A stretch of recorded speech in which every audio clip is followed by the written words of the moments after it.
Les secteurs dominants des accords signés lors du premier sommet de la Corée du Sud avec les dirigeants des 48 pays africains tenu à Séoul, la capitale coréenne, du 4 au 5 juin 2024 dernier portent sur les minéraux critiques, la fourniture des transformateurs électriques, la production de semi-conducteurs, la promotion du commerce et des investissements. Pour l'instant, l'Afrique ne représente encore que 1 à 2% du commerce et des investissements de la Corée du Sud. Lors d'une rencontre commerciale qui a rassemblé quelques 2000 dirigeants politiques et industriels de pays africains et de Corée du Sud, le président sud-coréen a dit son espoir d'une coopération renforcée avec le continent africain en ces termes.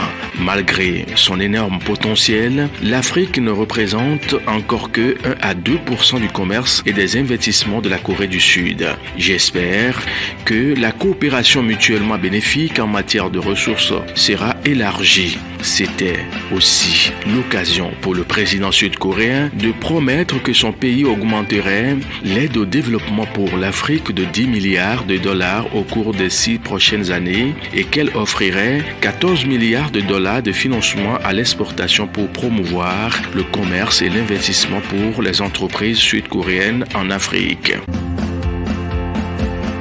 Le cuivre, autre façon de jouer le boom à l'intelligence artificielle en bourse en même temps que l'urbanisation du monde et la décarbonisation, rebondit de 2% sur le London Metal Exchange. Sur les 11 dernières séances, il n'avait progressé que 2 fois. Le record d'il y a 2 semaines a laissé place à des prises de bénéfices. L'occasion de prendre en route à bon compte le train express. Le cours du cuivre a perdu 10% depuis son record d'il y a un peu plus de 2 semaines, lorsqu'il avait fait une poussée le 20 mai à 104,5 $. Il est retombé mardi sous les 10 000 $ à Londres sur le constat que les stocks augmentent au niveau mondial. Ceux du Shanghai Futures Exchange sont ainsi au plus haut depuis 2020. Pour instant, estime l'analyste Liam chez Deutsche Bank, la tendance à la hausse devrait se poursuivre jusqu'à 2025, bien qu'une période de consolidation soit possible alors que nous entrons dans la période lente de l'été. Goldman Sachs estime que les cours devraient clôturer l'année à 12 000 $. La tentative de rachat anglo-américaine par BHP est récemment venue souligner encore un peu plus l'importance stratégique du cuivre, indispensable à l'électrification, à l'alimentation des data centers et de l'intelligence artificielle, à l'urbanisation grandissante, à l'industrialisation de l'Inde et de l'Asie du Sud-Est, relocalisation d'usines de puces aux États-Unis, à la décarbonisation.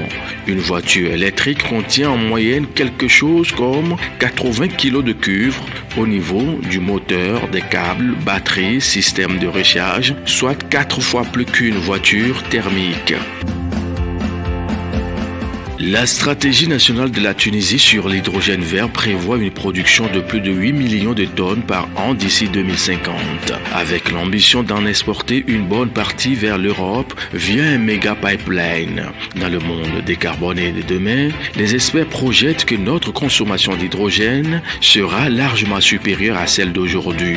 Ils tablent sur une multiplication des besoins par 10 d'ici 2050. Un hydrogène qui serait nécessairement par carbone, produit surtout par électrolyse de l'eau à partir d'une électricité d'origine nucléaire, estiment certains, mais aussi renouvelable, assurent d'autres.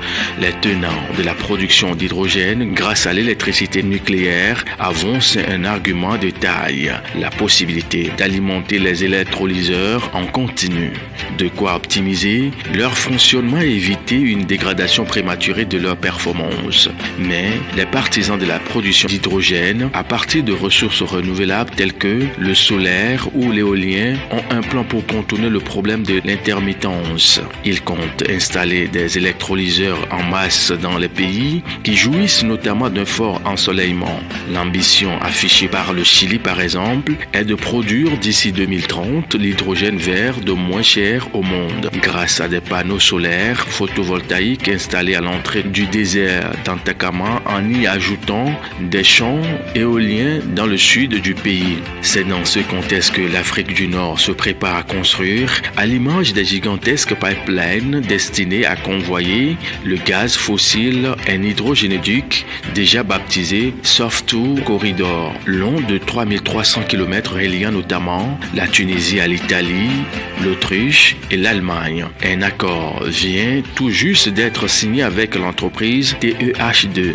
L'idée est de produire de l'hydrogène vert à partir d'eau, de mer dessalée et de panneaux solaires photovoltaïques et d'éoliennes installées dans le sud de la Tunisie. Avec une puissance dédiée de 5 gigawatts, les promoteurs visent un volume de production de 2000 tonnes d'hydrogène par an au démarrage.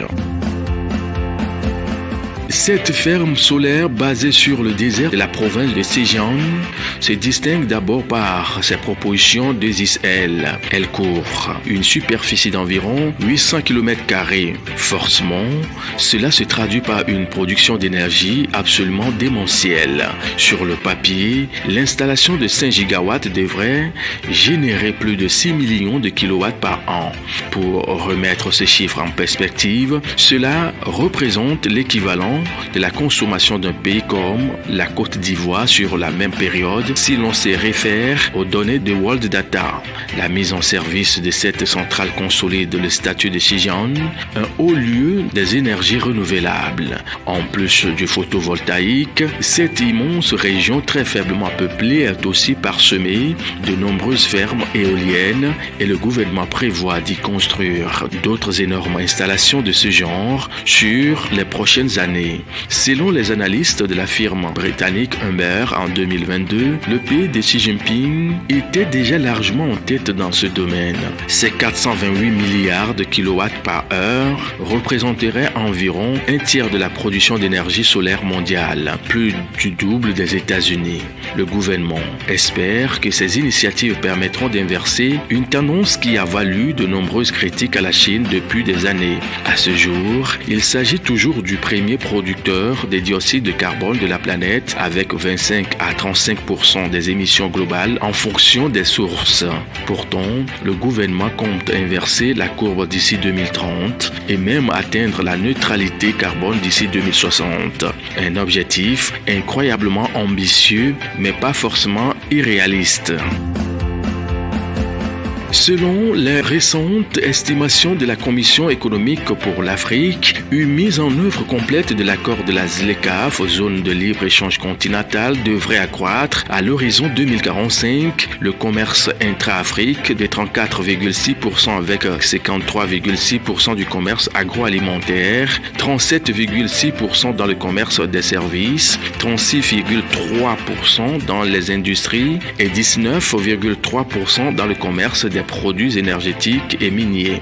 Le Togo, qui fait partie des pays les plus engagés pour la mise en œuvre de la ZLECAf, entend tirer profit des expériences réussies au niveau régional et d'apprendre des difficultés rencontrées pour éviter les écueils similaires selon un expert. Notons que le Togo est le 3e pays d'Afrique en termes de préparation et d'engagement pour la mise en œuvre de la zone de libre-échange continentale ZLECAf. C'est en substance ce qu'on peut retenir d'une récente évaluation initiée par Afro Champions, une plateforme d'échange portée par des chefs de grandes entreprises et des personnalités politiques du continent africain.